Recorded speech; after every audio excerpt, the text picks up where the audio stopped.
Welcome back to the channel traders. इस video में हम चार्ट पैटर्न्स डिस्कस करने वाले हैं जो पिछली वीडियो में जब हम सपोर्ट और रेजिस्टेंस मार्क कर रहे थे, horizontal support as well as trending support और रेजिस्टेंस, जब हम ये दोनों चीजें मार्क कर रहे थे तब कुछ पैटर्न्स फॉर्म हो रहे थे चार्ट के ऊपर।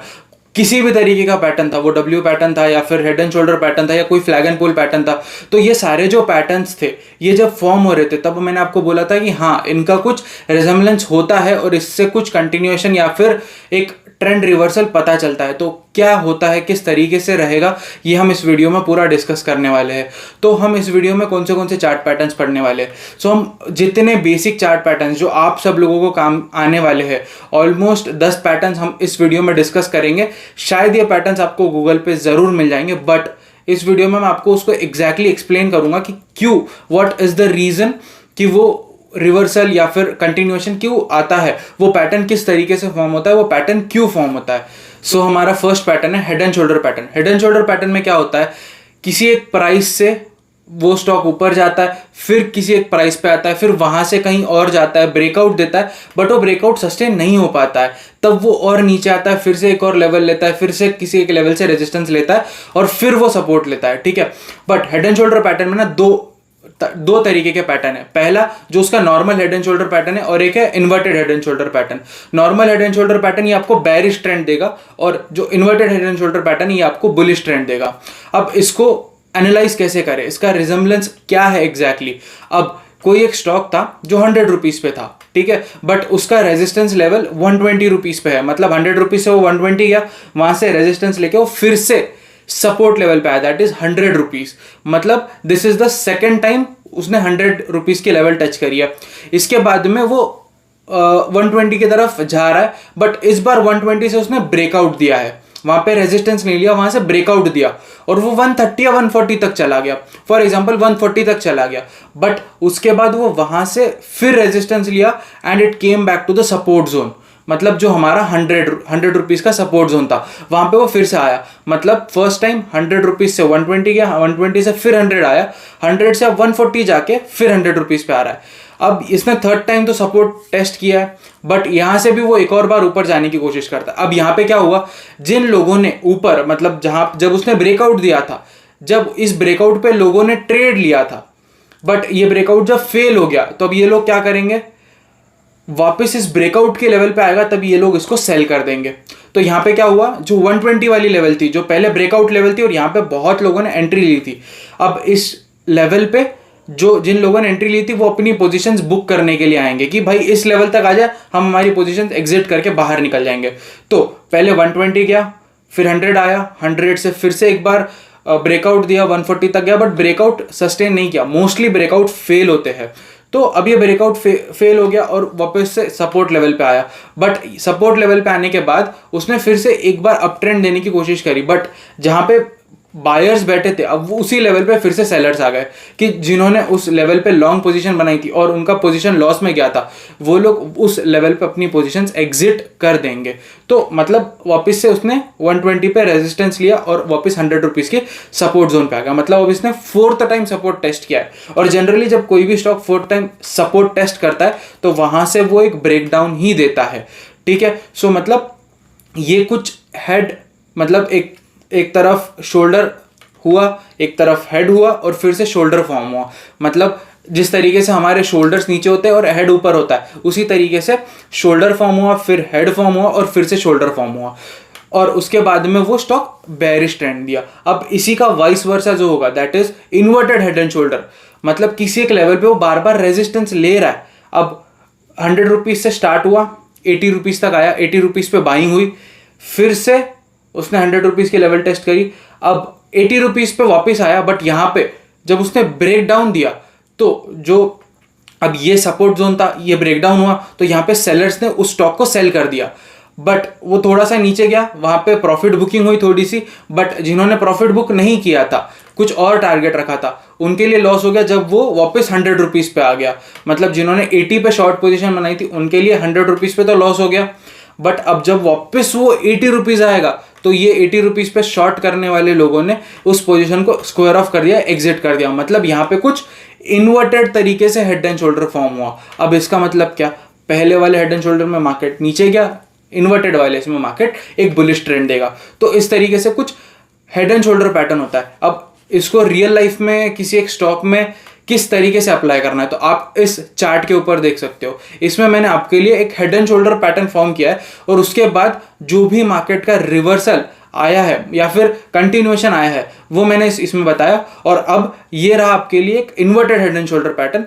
किसी एक स्टॉक में inverted head and shoulder pattern form होने के बाद वो किस तरीके से रिएक्ट किया है, ठीक है। तो मैंने हेड एंड शोल्डर और इन्वर्टेड हेड एंड शोल्डर आपके लिए एक्सप्लेन कर दिया। अब आते हैं हम नेक्स्ट पैटर्न के ऊपर, that is a double top pattern. अब डबल टॉप पैटर्न में क्या होगा, किसी एक प्राइस के ऊपर कोई भी एक स्टॉक दो बार रेजिस्टेंस लिया है।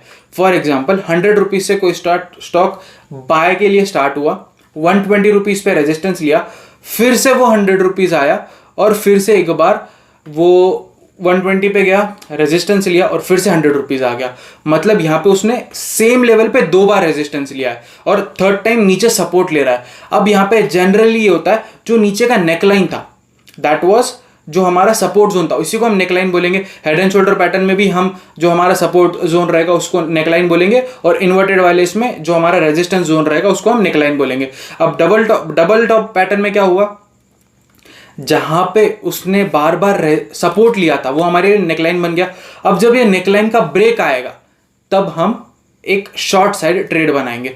थर्ड टाइम उसने टेस्ट किया है, दो बार एक ही लेवल से रेजिस्टेंस लिया है और थर्ड टाइम वो एक ही लेवल से सपोर्ट लेने की कोशिश करता है। अगर सपोर्ट लेता है तो हमारे लिए बाय का टारगेट मिलेगा जो हमारा 120 था। बट अगर सेल जाता है तो सेल कहां तक लेना है, आप नीचे की तरफ जितना ऊपर, मतलब 20 पॉइंट्स ऊपर गया तो 20 पॉइंट्स नीचे का आप सेलिंग का टारगेट ले सकते हो, जो एक डबल टॉप पैटर्न आपको फॉर्म होता है। बट इसको रियल लाइफ में कैसे अप्लाई करना है, तो इस चार्ट के अंदर आपको दिख रहा होगा कि इस स्टॉक में एक डबल टॉप पैटर्न फॉर्म हुआ और उसके बाद जो नेकलाइन से उसने ब्रेक डाउन दिया वहां से वो सीधा नीचे की तरफ आया, ठीक है। तो पहले हेड एंड शोल्डर, फिर इन्वर्टेड हेड एंड शोल्डर और डबल टॉप पैटर्न, ये कुछ इंपॉर्टेंट पैटर्न्स हो गए। और इसी के साथ आता है एक डबल बॉटम पैटर्न।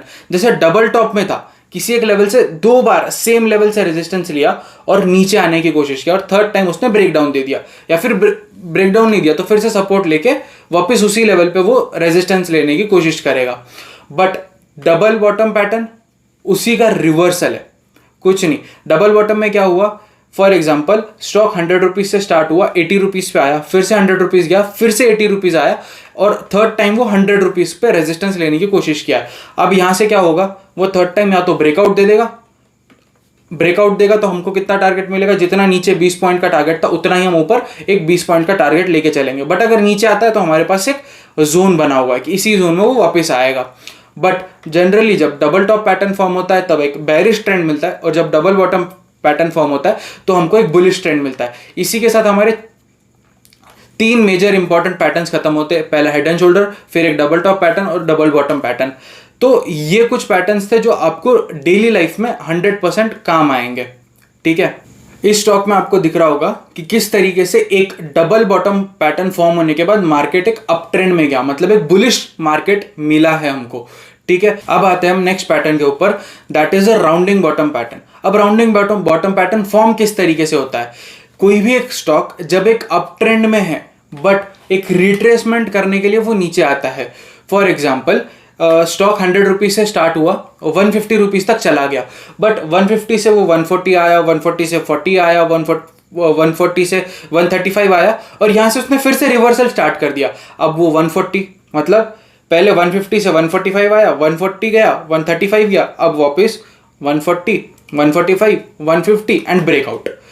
ये हो गया एक राउंडिंग बॉटम पैटर्न, मतलब जो बॉटम हुआ वो एक राउंड तरीके से फॉर्म हो गया कि किसी एक लेवल से आया, नीचे आया, वापस उस लेवल पे चला गया, ठीक है। जब ये राउंडिंग बॉटम पैटर्न फॉर्म होता है तो हमेशा आपके लिए जो 150 वाला लेवल था, जो आपके लिए रेजिस्टेंस था, उसके ब्रेकआउट के बाद आपको अच्छा टारगेट मिल सकता है जितना उसने राउंडिंग नीचे से बनाया था, या फिर जो एक ट्रेंड वो लेके आ रहा था उस ट्रेंड का अच्छा कंटिन्यूएशन आपको मिलेगा राउंडिंग बॉटम पैटर्न से, ठीक है। सो अप ट्रेंडिंग मार्केट में एक राउंडिंग पैटर्न मिल गया और उसके बाद में एक अप ट्रेंड मिलेगा, ठीक है। बट यहाँ पे भी आपके लिए नेकलाइन इंपॉर्टेंट है। अब इस स्टॉक के अंदर आपको दिख रहा होगा कि किस तरीके से एक राउंडिंग बॉटम पैटर्न फॉर्म हुआ और उसके बाद मार्केट ने अप ट्रेंड पकड़ा है, ठीक है।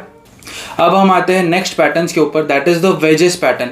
वेजेस के अंदर दो इंपॉर्टेंट पैटर्न्स है, that is a rising veg and a falling veg.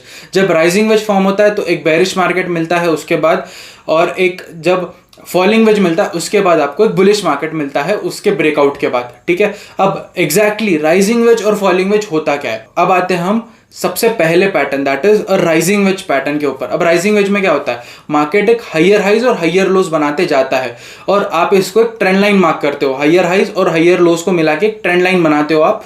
But इस ट्रेंड लाइन के अंदर ना आपने जो दो ट्रेंड लाइंस बनाई, एक हायर हाइज और हायर लोज को मिला के, तो इसमें से जो सपोर्ट वाली लाइन है दैट इज हायर लोज को जो आपने मिलाया है, rather than the higher highs जो आपके लिए रेजिस्टेंस वाली लाइन है, बट जो सपोर्ट वाली लाइन है ये ज्यादा स्टीपर रहेगी, ये ज्यादा टेढ़ी रहेगी सिंपल वर्ड्स में, rather than the resistance line जो ऊपर वाली लाइन है, तो उससे ज्यादा टेढ़ी नीचे वाली लाइन है और वो स्टीपर रहेगी, एक स्लोप में ज्यादा, उसका स्लोप ज्यादा रहेगा, ठीक है।